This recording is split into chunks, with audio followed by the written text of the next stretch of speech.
Il y a quelque chose qui ne va pas avec ça. On ne peut plus en rester à des questions naturelles et matérielles. Mais ils aiment bien rester, se vautrer dans la boue, ces intellos républicano-matérialistes.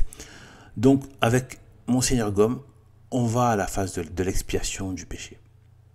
Alors,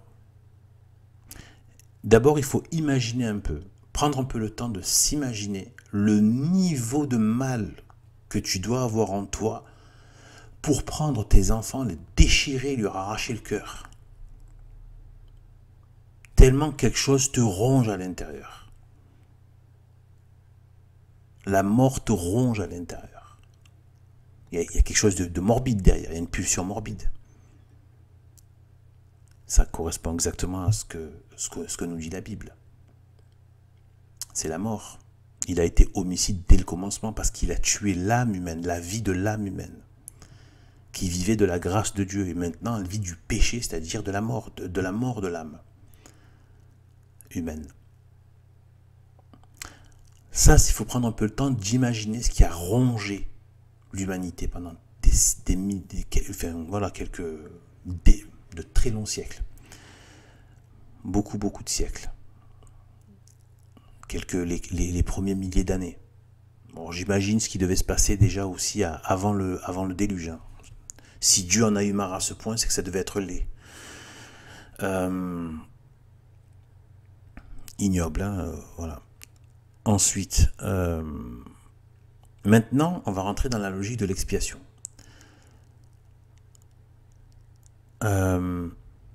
Déjà, le procédé et les ressorts qui sont à l'œuvre, il y a quelque chose d'insondable. Je ne pense pas que je pourrais tout apporter. Je vais essayer d'apporter un maximum d'éclairage là-dessus.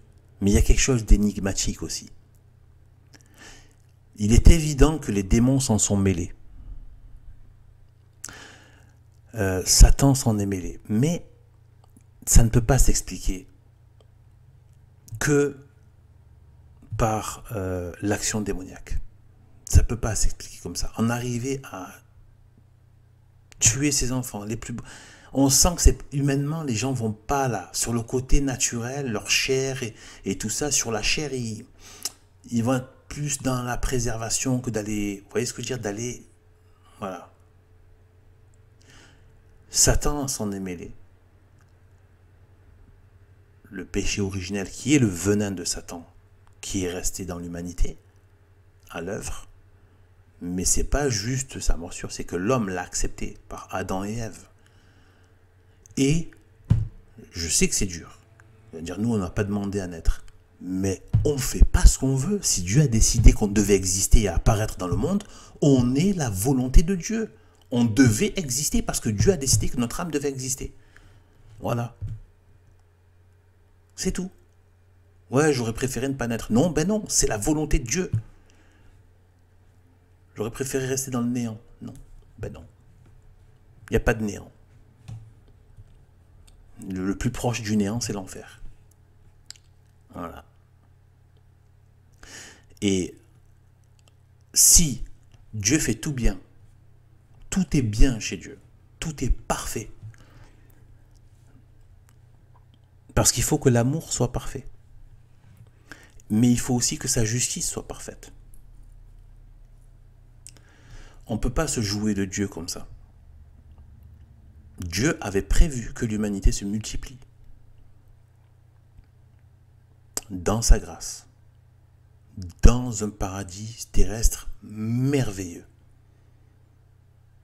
La grâce de vivre, des choses extraordinaires, merveilleuses, dans une nature qui n'est pas corrompue, qui n'a pas toutes ces douleurs, toutes ces difficultés, toutes ces prédations, toutes ces souffrances, etc. Ces frustrations, ces malaises, etc. Les animaux qui sont devenus méchants, mauvais, etc. Alors qu'avant ils étaient beaucoup plus doux et soumis à l'homme.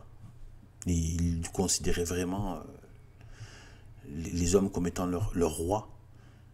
Eh bien, malgré tout, c'est resté. C'est-à-dire que l'humain est devenu, donc la volonté de Dieu a bien été accomplie.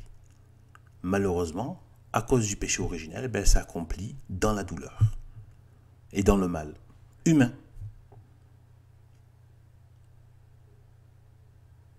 C'est-à-dire que Dieu a dit, vous allez vous multiplier. Alors, l'humanité s'est multipliée. C'est pas parce qu'il y a eu le péché originel qu'on va arrêter la volonté de Dieu. Rien n'arrête la volonté de Dieu. Il a dit, et multipliez-vous, alors l'humanité s'est multipliée. Même moi, je suis une de ces multiplications. Même vous qui m'écoutez. On est la volonté de Dieu. Ça aurait pu se passer dans la béatitude, dans la grâce, dans la joie, dans un plaisir dont on n'arrive même pas à imaginer, un plaisir de vivre, dont on n'arrive même pas à imaginer aujourd'hui. On n'en a que quelques petits reflets par-ci, par-là, mais très pauvres dans ce monde. Parce que Dieu, dans sa miséricorde, nous a laissé quelques points de beauté pour ne pas désespérer. Et dans la nature, quelques petits traits fugitifs d'amour chez les humains, mais très très peu. Eh bien, c'est la volonté de Dieu. Dieu a voulu qu'on se multiplie, il a dit, et vous multipliez, alors on se multiplie. Il a dit aux animaux, multipliez-vous, selon leur espèce, ils se sont multipliés selon leur espèce. Pareil pour les végétaux. Il a dit à la lumière, soit, tu es. Voilà. Donc, en même temps, ça s'applique sa justice. Ah, mais ils ont fait n'importe quoi. Ils ont préféré, ils ont voulu...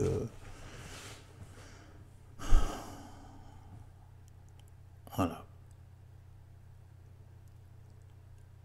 Ils ont voulu, voilà, le côté Satan et le côté eux-mêmes, pour moi, devenir moi, celui qui fait la loi, le bien, le mal, etc. Eh bien, ok, ça va se faire dans la douleur, mais ça va se faire quand même. Moi, je sais que je me répète, mais ça, c'est une notion qui est un peu difficile à intégrer. C'est ça que je répète, parce que là, il y a un enjeu de compréhension de l'œuvre divine. Dire que Dieu est tout-puissant. Pas dire, non, bon, on a fait le truc, si je pouvais ne pas vivre. Non, non. Déjà là, tu es en train de dire que tu ne fais pas la volonté de Dieu. Dieu a voulu que tu vives, donc tu vis. Point barre, ça y est. Et c'est irrémédiable. Voilà. Ah, mais bon, si on pouvait annuler le péché originel. Ah ben non. Sa justice ne peut pas l'annuler. Voilà. Et en plus, il y a un bien énorme derrière. C'est-à-dire que les élus, eh bien, pourront, et surtout même quitte à passer par un purgatoire, accéder comment dire, dans un état parfait pour le ciel. Et donc pour vivre cet amour que Dieu voulait partager avec nous. En fusion. En fait, c'est ça. Il veut fusionner avec nous. Quand je dis fusionner, bien sûr, bon, vous n'allez pas trop vous imaginer des choses. Hein. Je ne vais pas tout détailler dans ma façon de parler, mais vous comprenez, on n'est pas là pour se dire qu'on devient Dieu, etc. Mais voilà, c'est dans un acte d'amour, je renvoie à Sainte Thérèse de l'Enfant Jésus, que j'apprécie énormément d'ailleurs, qui est un de mes guides spirituels, et pour voir ce que c'est que cette notion de voilà, en fait, c'est plus s'abandonner à Dieu, en fait, c'est ça que ça veut dire. Quand je dis la fusion, c'est ne plus vivre pour soi, vivre dans Dieu. Enfin, c'est assez. Après, voilà, ça, il y a un peu de la mystique chrétienne. Bon, là, c'est pas le sujet, mais voilà, je dis 2-3 mots. Alors, donc voilà. Maintenant, on va avancer un petit peu sur l'expiation. On va élaborer, enfin, je vais vous proposer des hypothèses. Plutôt que de dire,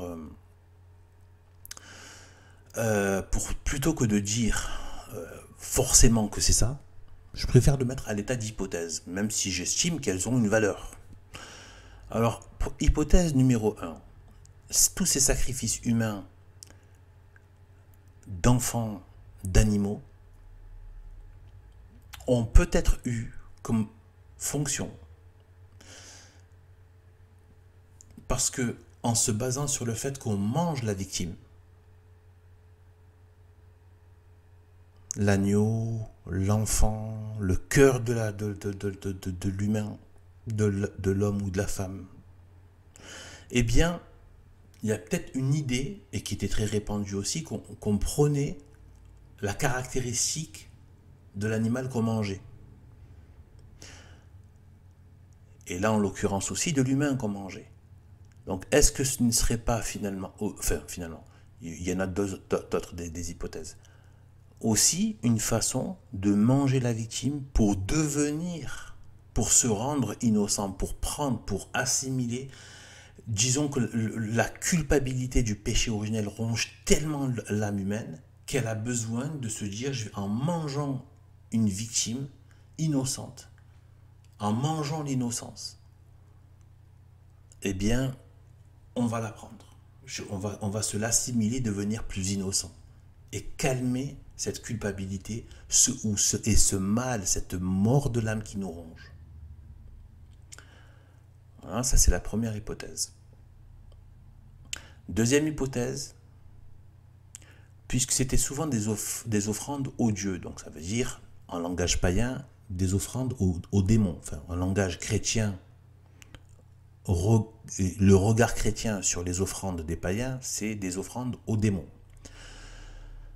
Mais n'empêche que pour eux, ils le considéraient comme étant leur Dieu. Donc c'était peut-être une façon comme ça détériorée et lamentable de se tourner vers Dieu. Il n'y avait pas encore le Christ, hein, donc il n'y avait pas encore Dieu, donc pouvait pas, et même, ni la révélation faite aux Hébreux, aux Juifs. Et de toute façon, c'était trop localisé au niveau d'une tribu. L'humanité n'en avait pas bénéficié. C'était pas encore à l'état universel. Eh bien, la deuxième hypothèse, ce serait qu'ils veulent offrir à Dieu l'innocence qui a été perdue pour se réconcilier avec Dieu. C'est une des hypothèses que j'ai vues. Je répète, offrir à Dieu l'innocence perdue, donc la sacrifier, pour se réconcilier donc avec Dieu et en fait dans une idée de retrouver ses bonnes grâces. Alors, mais ce meurtre ne plaît pas à Dieu. Il n'a jamais plu à Dieu. Donc c'est une horreur.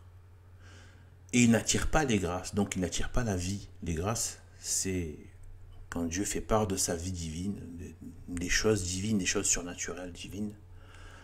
Surnaturelles mais divines, le bon surnaturel, pas le surnaturel démoniaque. Le cœur reste rongé. Donc, qu'est-ce qui se passe? Ils doivent renouveler sans fin et sans vraiment arriver à éteindre ce mal qui les ronge dans leur cœur et au fond de leur âme. Quelque chose de vraiment malsain, mauvais, au point de vouloir prendre quelqu'un d'innocent, le tuer et l'arracher. Vous voyez? Donc, ils le renouvellent parce qu'il ne plaît pas à Dieu. Et qu'il n'a pas d'efficacité. Ou alors il y a, donc troisième hypothèse, ce serait une offrande au diable et aux démons. Donc là, c'est eux, ils le considéreraient pas comme étant forcément le démon, mais eux, ils croiraient que c'est leur Dieu, mais c'est le démon qui leur inspire ça pour avoir son appui. C'est-à-dire qu'il offre l'innocence. L'innocence, il donne la mort à l'innocence pour avoir l'appui des démons. Et en faisant ça, ils renouvellent le péché originel. Les démons leur font participer au péché originel, dans le sens où ils donnent la mort à l'innocence. C'est exactement ce qui s'est passé au jardin. Par cette manipulation, le diable a donné la mort, a apporté la mort. N'oubliez pas, hein, si vous mangez les fruits de cet arbre, vous mourrez. A apporté la mort à Adam et Ève innocents. Innocents, mais avec...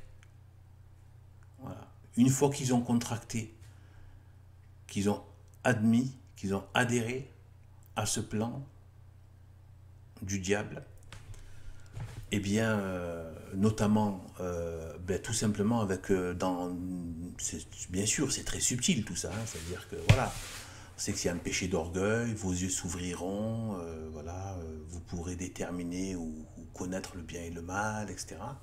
Vous ne mourrez pas, donc il y a un mensonge, double langage, mais un peu de vérité, mais un peu de mensonge, vous serez comme des dieux, enfin voilà, tout ça.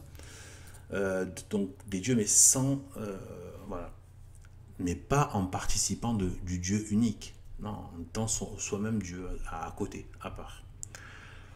Et vouloir faire son propre royaume. Or, c'est pas possible. Il ne peut pas y avoir de Dieu dans la création. Dans le monde, dans la vie. C'est impossible. Dieu ne peut pas cohabiter avec un autre Dieu. Impossible. Sinon, ça veut dire qu'il n'est pas Dieu. Voilà.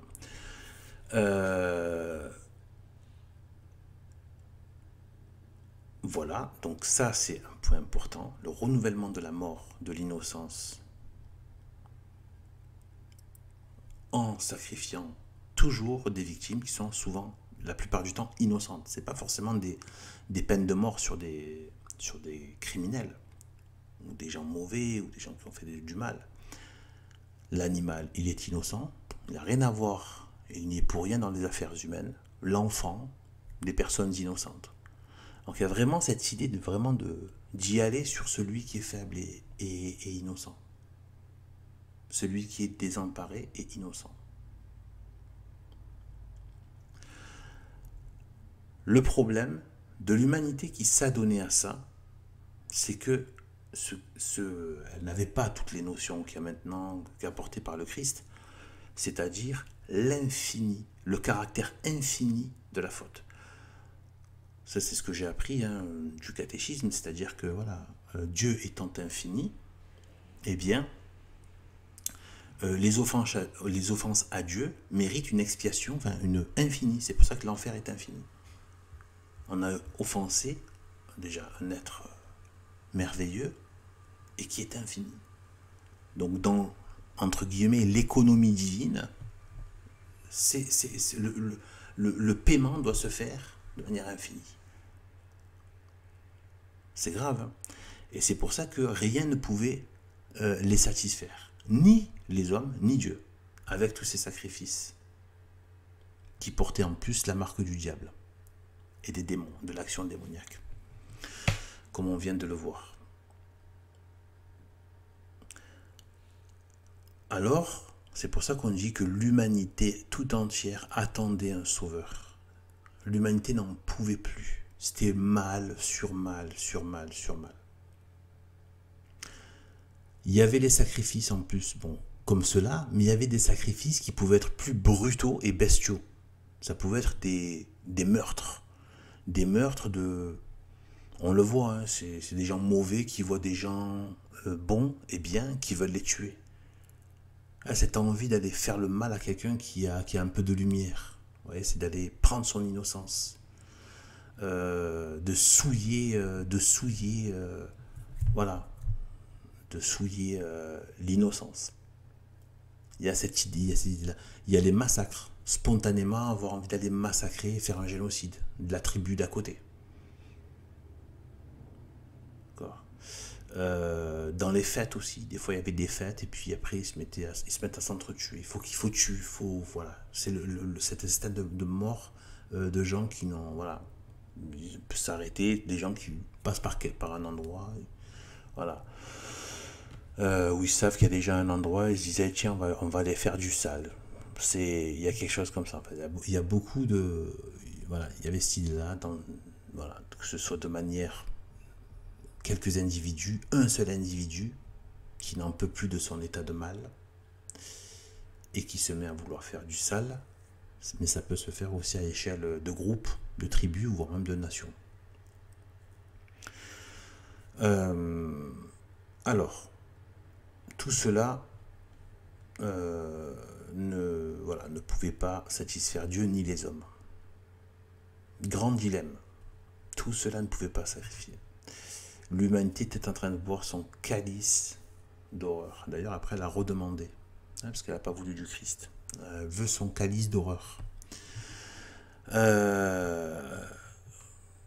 cause de tout ce qui est, voilà, de toute cette âme qui veut pas s'humilier devant Dieu. Voilà.